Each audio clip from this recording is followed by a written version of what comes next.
Say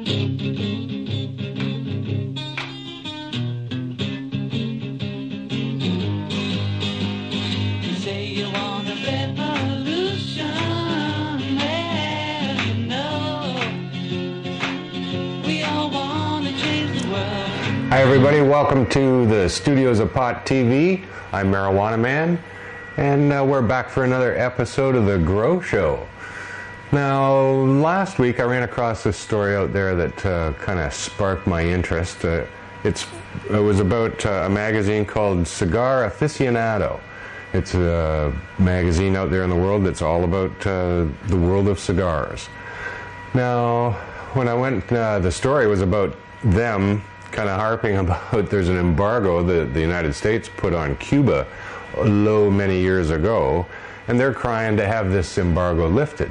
Now, in the body of the story, they were saying things like, well, you got to stop wasting money chasing cigar smokers and and solving real crimes, and this embargo has lasted for 30 years and we think it should end. And I thought, wow, that does not sound like just the stories in our magazine and the plight that we promote out there in the world.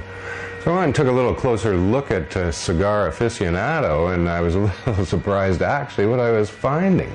On every cover is a major superstar promoting smoking, essentially, is what they're doing. Cigars are very much stronger than cigarettes, and in fact, there's enough nicotine in one cigar to kill you. A lot of people die every year from complications arising from smoking cigars, from lip cancers, mouth cancers, throat cancers. Secondhand smoke is apparently way stronger than cigarettes. And I imagine the addictive qualities as well. But nevertheless, here we have all these celebrities. Now, we find it very difficult to get celebrities to endorse marijuana because they're afraid. They're afraid of the repercussions, but they don't seem to be afraid of the repercussions of people dying as a result.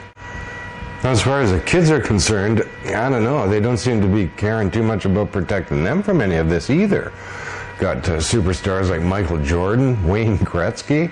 It's not like these people are not role models for kids. If they were standing there with a cigarette in their hand, the world would go berserk. But cigars somehow have slipped underneath the same umbrella that other tobaccos have been forced under. They're under a different tax system, a different advertising system. But nevertheless, another thing that I found when I'm looking at this magazine is that they're dedicating most of it to smoking, gambling, and drinking. Issue after issue after issue is about those three things, and if they can combine any one of them, golf's a big one too. But I found one cover that they had a story of gambling and golf, so that kind of killed two birds with one stone. They also have a tremendous number of articles about Cuba, which isn't surprising. The world's best cigars come from Cuba. But they have travel issues, where to stay, the hotel names, all the places around, where to go and buy your cigars when you get there. Now, no American citizen is allowed to go there. Now, here's a cover I found with Pierce Brosnan on it that actually has an article about smuggling Cuban cigars. Kind of like our Sean Paul issue, smuggling pot around the world. Now, there was an extensive article inside about smuggling cigars and all the thousands of people who do it. Now, you can get up to a $10,000 fine for doing it. It's called trading with the enemy. They don't ever very often levy these fines because everybody who would levy them smokes them and would like to smoke them. So they have a tremendous amount of support. But I just wanted to point that out because it's just like us, and you watch. They'll relax that prohibition. These are similar prohibitions to cannabis, and let's not hesitate to point out, doesn't hurt anyone. They're more than willing to relax a prohibition on a product that hurts a lot of people because they all smoke them. Now here's a guy who's like the poster child for cigar smoking, Arnold Schwarzenegger. Now, while I was reading the stories about Cigar Afficionado, Arnold was actually in town here. He came to Canada to promote a few things. Now, it's funny, this kind of tails right into it, but I found this well-known picture, a still from Arnold's movie called Pumping Iron where he's smoking a joint. Now, as governor, since he's been governor of California, this man has allowed probably 250,000 people to be arrested for doing exactly what he's doing in that picture. Now, I don't care. They can step away from it as quickly as they want by saying it was a youthful indiscretion.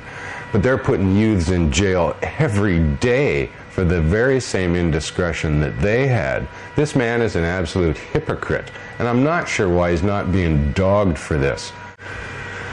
At the same time, he's also allowed the medicinal marijuana community to be constantly harassed by the DEA, back and forth, around and around, letting his courts prosecute these people. It's an absolute hypocrisy. The man is nothing but a hypocrite. He only got into office because he married a Kennedy, let's face it. He was nothing but a machine in the movies prior to that.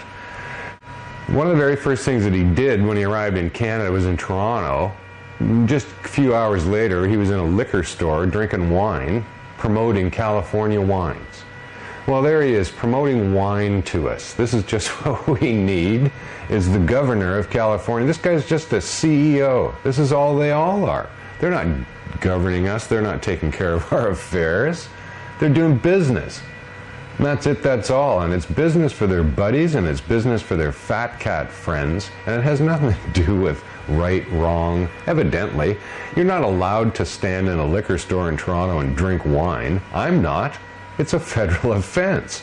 But he does it and promotes drinking. He promotes a little more drinking. He also was up here talking about his miracle greenhouse gas solution program. The man has 4 or 5 Hummers. He's absolutely responsible for a big portion of the greenhouse gas, and he always has been. But now he's found this champion to get on board with the greenhouse gases because he lives in a state that pollutes more than any place probably in the Western world. Mexico City, maybe. But no, this is what this guy's all about, his Hummers and his cigars. So he promotes smoking and drinking, the two things that kill probably more people than everything else combined. This is what Arnold Schwarzenegger is all about. Now here he is quoted in the newspaper saying that clean technology is good for the bottom line. Now what the fuck does that mean? That means exactly what he means. It's business. It's good for the bottom line. Clean technology now is a huge business. They've polluted the shit out of the place, and now they're going to charge us and make more money off saying they're cleaning it up.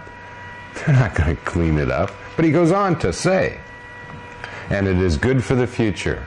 He says technology will save us all. Now this is from the guy who actually embodies the idea that machines of the future are going to kill us. And in fact, in the ideology of that thought process, it was him we had to kill to stop it happening. My God, should there not be some sort of separation between state and cinema? I'm Marijuana Man. Thanks for watching. Peace and pot.